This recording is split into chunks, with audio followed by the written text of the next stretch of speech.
la lecture de Fanny Ardant est impeccable. On devine qu'elle a profondément travaillé ce texte, et son énonciation.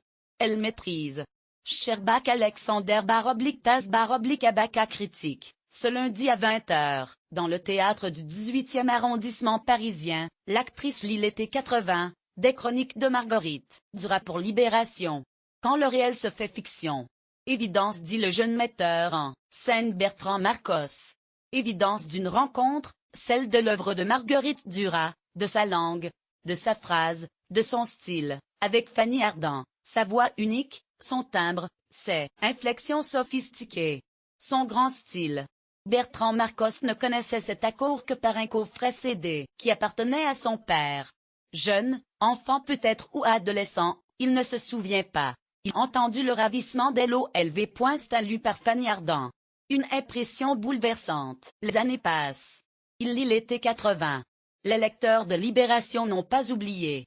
Des chroniques qui glissaient doucement vers la fiction, sans que l'on soit capable de démêler ce qui, au départ, était de l'ordre de la stricte observation ou bien était déjà fruit de l'imagination. Le jeune metteur en scène a envie de faire connaître ce texte rare. Dans l'œuvre de Marguerite Duras, il a envie que le théâtre lui donne sa vraie ampleur. Un texte rare dans l'œuvre de Marguerite Duras. Il contacte Fanny Ardant. La belle se rend disponible à de longues discussions. Elle est ainsi, Fanny Ardant, elle est à l'écoute, elle est curieuse, elle aime les gens. Elle fait confiance à Bertrand Marcos qui adapte le texte pour une lecture annoncée pour 1h10, la longueur idéale selon un maître en la matière, Denis Podalydé.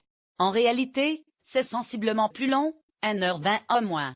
Mais, qu'importe, on n'a pas le sentiment d'une longueur excessive. Résultat, 2 soirées, dimanche soir, et ce lundi soir à 20h00 au théâtre de l'Atelier. La foule était là, hier, un dimanche soir. Des aînés et des jeunes, des cadras, des amis en groupe, des esselés, tout prêts à sacrifier l'écoute religieuse du masque et la plume pour entendre Fanny Ardant, pour redécouvrir ou découvrir ce texte. Un moment très bien construit et simple. Premier moment. Sur le rideau de fer fardé d'or du théâtre de l'Atelier, et projeter le début du texte tandis que l'on entend la voix de Fanny Ardant le dire. À Jardin, une petite porte ouvre sur l'arrière du plateau, éclairé. Au début de l'été, Serge Djoulaï m'a demandé si j'envisageais dans les choses possibles d'écrire pour Libération une chronique régulière. La situation est posée, on appelle cela exposition dans le monde du théâtre. Fanny Ardant paraît par la petite porte et se tient debout, quelques minutes, feuillet à la main, devant le rideau. Elle est merveilleusement féminine, grande et superbe, souriante. N'en revenant pas sans doute de découvrir la salle archi-pleine dès le premier soir, sans grand tapage de publicité. Elle porte des bottines courtes, une jupe droite marine, un pull marine également, près du corps, à sa taille, à l'arrière, est accroché l'émetteur du micro très finement réglé. Un petit col rond, blanc, borde l'encolure du pull et lui donne on ne sait quoi d'une très sage écolière. Mais sa silhouette de déesse, ses mains tournées de 8 longues bagues, plates, d'argent ouvragé, démentent cette impression. Ce que Fanny Ardant a gardé de l'enfance, c'est une espièglerie, une manière d'être rieuse, qui illumine en éclair de détente cette lecture à tonalité mélancolique. Après les premières pages, l'interprète disparaît par la porte tandis que se lève le rideau, laissant apercevoir quelques espaces où s'asseoir pour lire. Le texte est intelligemment découpé, les mouvements de la représentation bien articulés. L'été 80 fut très pluvieux. Giscard d'Estaing vivait sa dernière année à la présidence. En Pologne, à Gdansk, les ouvriers s'étaient mis en grève. La Tchécoslovaquie était bien loin de sa révolution de velours qui viendrait 8 ans plus tard.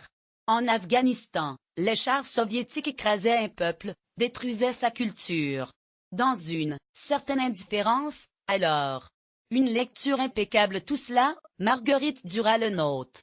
Le commente. S'émeut, se met en colère. S'indigne sincèrement. Mais l'essentiel de l'été 80 est ailleurs. Dans la contemplation, depuis la fenêtre des roches noires, de la mer, de la plage, du ciel. Ces nuages, du Havre au loin, des pétroliers en longue ligne devant le port d'Antifer. Elle a la sensibilité d'un peintre lorsqu'il s'agit de faire palpiter, par l'écriture, les irisations du paysage, le flux, le reflux. Elle est caustique lorsqu'elle parle des familles, des enfants, lâchés en grappe depuis les bus des colonies de vacances. Elle s'amuse. Elle a l'œil, et puis un jour elle en repère un, elle en repère une. Un garçonnet qui elle donne à peu près 6 ans et demi. Il est maigre. Il a les yeux gris. Il est en colère, mais jamais il ne se mêle au groupe. Elle a 18 ans, elle est monitrice. Une amitié que la romancière observe de ses fenêtres. Ou peut-être invente. C'est ce qui fait l'intérêt de l'été 80. On voit comment tout reconduit Marguerite Duras à la fiction. Inéluctablement. La lecture de Fanny Ardant est impeccable. On devine qu'elle a profondément travaillé ce texte et son énonciation. Elle maîtrise sa voix. Elle donne des couleurs très délicates à ce texte. Elle est idéale, vraiment. C'est un travail très particulier qu'une lecture. Très bien guidée par Bertrand Marcos. L'interprète offre au public un moment de partage dans l'intelligence, l'émotion, la haute littérature, l'art de dire. Bref, un moment précieux.